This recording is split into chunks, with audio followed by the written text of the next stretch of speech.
Kemudian hadirin yang berbahagia, Nabi bertemu dengan Allah menerima satu perintah. Apa itu?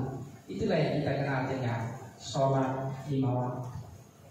Kalau perintah haji, perintah yang lain itu melalui perantara Jibril, tetapi perintah sholat itu tidak boleh ada perantaranya, langsung dari Allah Sang Pencipta kepada Nabi Muhammad. Dan juga ceramah hikmah Isra dan Mi'raj dari Al-Ustaz Andi Arif Pamesangi SPD MPD.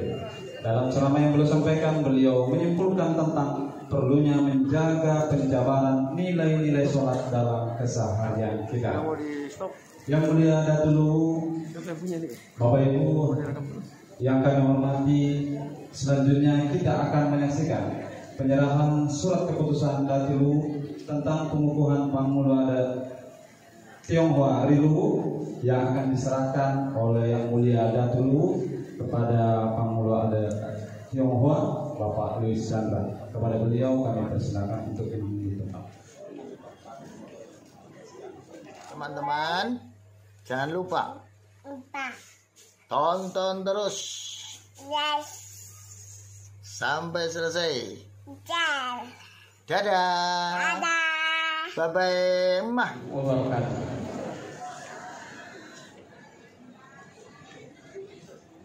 Yang terhormat, Yang Mulia Datilu ke-40 Haji Andi Maradang Makudau SH Okutobau, beserta permaisuri. Yang kami hormati Dewan Adat 10-2, yang kami hormati Bapak Wakil Wali Kota Palopo,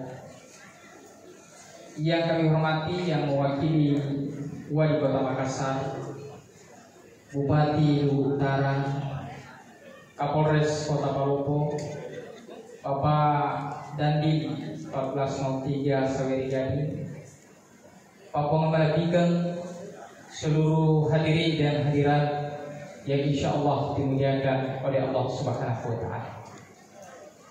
Alhamdulillah alladzi qad asra bi 'abdihi lailan minal masjidil haram ila al masjidil aqsa alladzi barakna hawlahu liyuriyahu min ayatina. Wassalatu wassalamu ala Rasulillah wa ala alihi wa sahbihi wa mawalahu. Pak Pengemala Bigeng, hadirin dan hadirat yang dimuliakan oleh Allah Subhanahu wa Ta'ala. Kurang lebih 14 abad yang silam terjadilah satu peristiwa yang maha dahsyat. Peristiwa yang luar biasa yang terjadi hanya satu kali dalam perjalanan kehidupan umat manusia.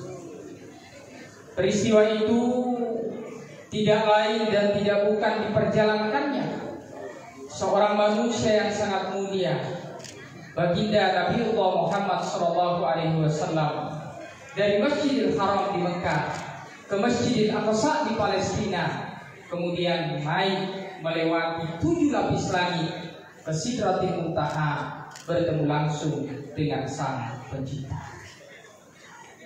Orang Mekah waktu itu tidak percaya dengan perjalanan Rasul, tetapi mereka tidak memahami bahwa di dalam redaksi ayat yang disampaikan di dalam Al-Quran, Allah menggunakan redaksi asra bi abdi. Allah lah yang memperjalankan hamba. Bungalah ta'ala pajokai atang.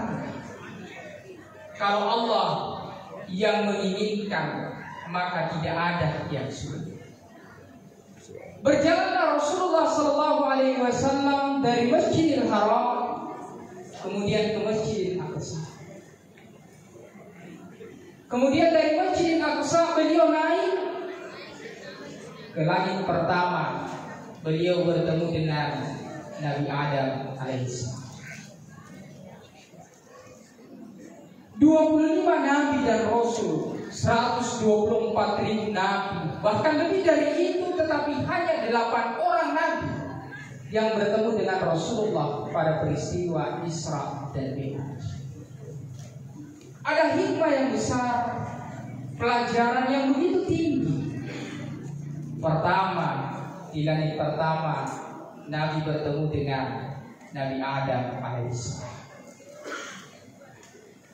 Apa maknanya Allah mempertemukan Nabi Muhammad dengan Nabi Adam? Nabi Adam adalah nenek seluruh umat manusia. Beliau adalah leluhur kita. Pelajaran Isra Mi'raj yang pertama malam ini, bahwa bagaimanapun tinggi kedudukannya seseorang, bagaimanapun luasnya ilmu pengetahuan, jangan pernah lupa pada leluhur. Jangan pernah lupa kepada puang-puang kita terdahulu, bahwa setinggi apapun pendidikan yang kita jalani, kita tidak boleh melupakan dari tanah mana kita berhasil. Nabi diajarkan bahwa menghadap kepada Nabi Adam alaihissalam. Nabi Adam adalah leluhur kakek dari seluruh manusia. Perjalanan di langit kedua, Nabi bertemu dengan Nabi Isa alaihissalam, bertemu dengan Nabi Yahya alaihissalam. Apa maknanya hadirin yang berbahagia? Ternyata Nabi Isa memberikan pelajaran yang besar kepada Nabi Muhammad SAW. Ada yang dihadapi oleh beliau sama persis dengan yang dihadapi oleh Nabi Muhammad SAW. Apa itu hadirin yang berbahagia?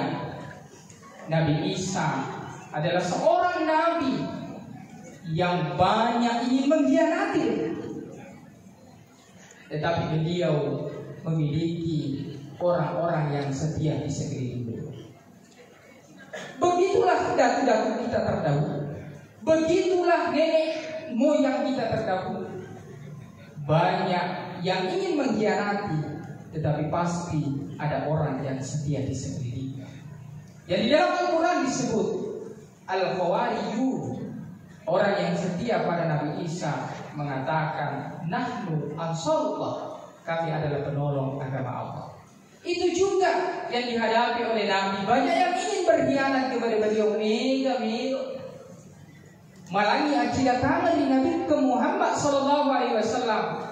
Tetapi Nabi memiliki orang yang setia, maka cuek di Nabi tak, terutama orang-orang muhajirin para sahabat dan orang-orang Ansor di Madinah. Sama persis yang dihadapi dengan Nabi Isa alaihissalam. Kemudian Nabi naik lagi ke langit ketiga. Nabi bertemu dengan seorang Nabi yang sangat gagah, yang kita kenal dengan Nabi Yusuf.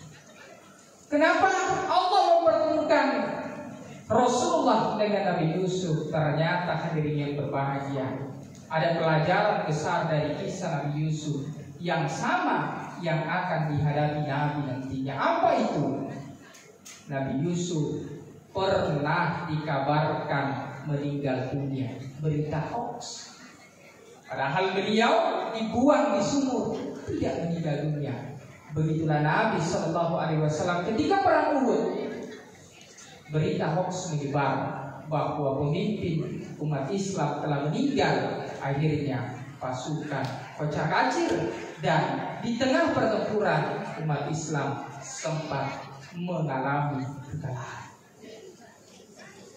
Tetapi hadirin yang berbahagia, pelajaran besar yang didapatkan Nabi Muhammad SAW, bahwa sebagai seorang pemimpin, terkadang hal-hal yang kecil yang kita anggap tidak berbahaya, tapi sangat berbahaya. Apa itu? Berita hoax yang berkembang di tengah masyarakat, yang terkadang itu menimbulkan dampak yang sangat besar. Menjadi seorang pemimpin, mengayomi masyarakat, kemudian tabayun meluruskan sesuatu yang harus diluruskan, itu adalah sesuatu yang harus dilakukan. Termasuk bagi Nabi Muhammad SAW. Naik lagi Nabi bertemu dengan Nabi Idris alaihissalam. Nabi Idris, kalau kita baca kisah beliau adalah Nabi yang berdakwah kepada raja-raja. Begitulah Nabi berdakwah kepada Heraklius, berdakwah kepada Raja Kisra, berdakwah kepada raja-raja. Dan itulah yang diikuti oleh para ulama kita, yang diikuti oleh Datuk Fatimah, bertemu dengan Datuk Gumi, menyampaikan ajaran Islam, kemudian diterima dengan baik. Akhirnya kita kenal dulu adalah kerajaan Islam. Hadirin yang dimuliakan oleh Allah, naik lagi Nabi naik ke langit kelima, kemudian bertemu dengan Nabi Harun. Apa pelajaran besar yang didapat oleh Nabi? Nabi diajarkan bahwa seorang nabi dan seorang pemimpin harus fasih dalam berbicara, dan ketika berbicara itu adalah hikmah dan untaian yang sangat-sangat dalam yang keluar dia.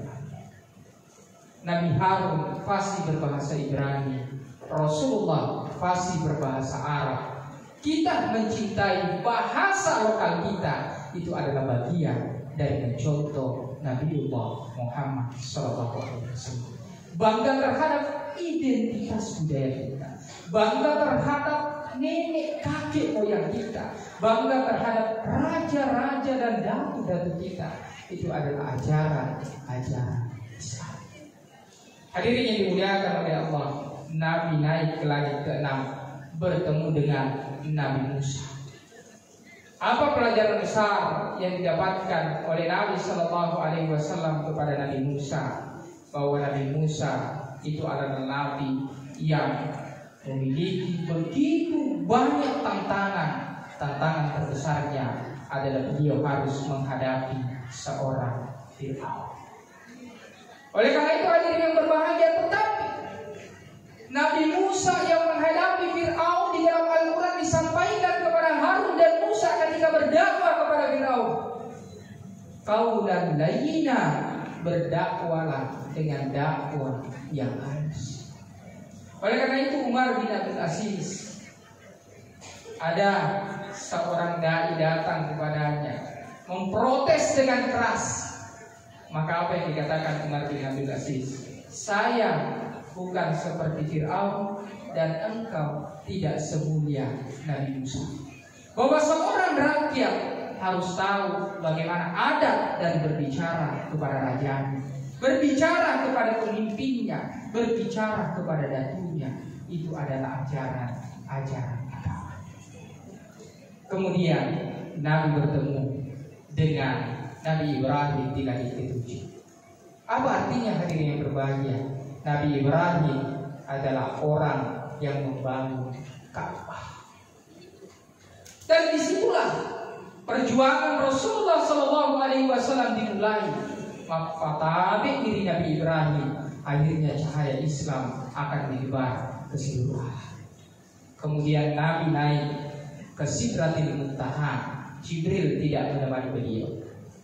Jibril mengatakan, kalau dari Masjidil Haram ke Masjidil Aqsa saya temani engkau Muhammad. Naik ke langit 1 sampai 7 saya menemani engkau Muhammad. Tetapi narik pemelo posiruntuk pengalan ta'ala di Sidratil Muntaha di Ubar. Beliau tidak sama. Ini artinya hadirin yang berbahagia memberikan pelajaran besar kepada kita. Kita harus melihat kedudukan kita. Kalau memang ada orang yang lebih tua dari kita, ripalah itu. Kemudian hadirin yang berbahagia, Nabi bertemu dengan Allah, menerima satu perintah. Apa itu? Itulah yang kita kenal dengan sholat 5 waktu. Kalau perintah haji, perintah yang lain itu melalui perantara Jibril, tetapi perintah sholat itu tidak boleh ada perantaranya, langsung dari Allah Sang Pencipta kepada Nabi Muhammad. Apa maknanya hadirin yang berbahagia? Agar kita sholat bukan hanya sekedar sholat, tetapi bagaimana sholat itu menjadi sifat di dalam kehidupan sehari-hari kita. Menjadi sifat yaitu sempajata rigalanna atau tumelinota. Ia naruna keadaan rengguta atau matuata diolo sempajata betul jenis terluka. Betul ada. Mas sempajat ni betul dari sifat sempajat tak disebutnya sempajat. Agak gunakan atau mas sempajat ia juga mas sempajat cuma mas santala Jepang joka neke masandala kuli ilis. Tidak bisa hadir yang berbahagia. Itulah Allah mengatakan inna sholata tanha 'anil fahsya'i wal munkar. Salat itu mencegah perbuatan keji dan munkar. Kalau salat itu memperbaiki hubungan kita kepada Allah, juga harus memperbaiki hubungan kita kepada sesama manusia. Kadang kita disebutkan agar gunamu mas sempajana dari kode pahami hakikatnya sempajana. Agar hiasan hakikatnya sempajana. Pusipa isipa sempajana. Jadi saling bersempajana. Terakhir, di dalam sholat kita menundukkan pandangan. Gak atau sempajang sujadana tahu enaita. Sujadana pole sentral minalni. Iya sujadaku pole Mekah. Ngahusuk sempajang. Tidak bisa. Kalau di dalam sholat kita hanya melihat tempat sujud kita, kita menundukkan pandangan kita, maka di luar sholat kita harus mampu menundukkan, menjaga pandangan kita. Jangankan mengambil, mengkorting, memotong, melakukan pungli, melakukan korupsi, melihat saja tarik kota niat tak dapat tongani agama ya, nanti. Hadirin yang dimuliakan oleh Allah, mereka itu ibu-ibu. Agi nali bali bolana masih terek mana CCTV bali bolana mali kulkas alena mati bali bolana mali motor alena maru bali kipas tetangganya dia yang pusing kepalanya tapi insya Allah nareko tolu di dalam apa. Hadirin yang dimuliakan oleh Allah, di dalam salat kita mengucapkan salam ke kanan dan ke kiri, makbere salat kiri atau diambil agak ke tanah. Itu adalah janji dan komitmen kita kepada Tuhan. Dek nana darah berbulan, dek nana rogi sila suratku, dek nana teriak tatakku. Dari ko iya menyemelok malangi acilakakan. Apa gunanya saya salam di dalam sholat saya? Ada gunanya dari salatku di dalam sempajang. Dari ko dek paulik malangi asalamakan. Tau angkai ri atau ria bioku riolo ri. Maka hadirin yang dimuliakan oleh Allah, Islam yang kita pelajari hakikatnya adalah bagaimana kita menjadi pribadi yang bermanfaat, maka sini hubungan tak lo di pengenalan Ta'ala malepangi adi cinta lo di pada tak amwari makbarata. Dari ko ke atas salam na di abu murad di atas salam milo dapat maka raja ya rumah sini boleh maling di pengenalan Ta'ala. Illa itu pun bersaada. Allahumma ila qamtari subhanakallahumma bihamdika asyhadu an la ilaha illa anta astaghfiruka wa atubu ilaik. Assalamualaikum warahmatullahi wabarakatuh. Demikian telah kita dengarkan pesan dan juga ceramah hikmah Isra dan Mi'raj dari Al-Ustaz Andi Arif Pamesangi SPD MPD. Dalam ceramah yang beliau sampaikan, beliau menyimpulkan tentang perlunya menjaga penjabaran nilai-nilai sholat dalam keseharian kita. Yang mulia dulu Bapak Ibu yang kami hormati, selanjutnya kita akan menyaksikan penyerahan surat keputusan Datulu tentang pengukuhan Pangmulo Adat Tionghoa Rilu yang akan diserahkan oleh Yang Mulia Datulu kepada Pangmulo Adat Tionghoa Bapak Louis Chandra. Kepada beliau kami persilakan untuk mengambil tempat.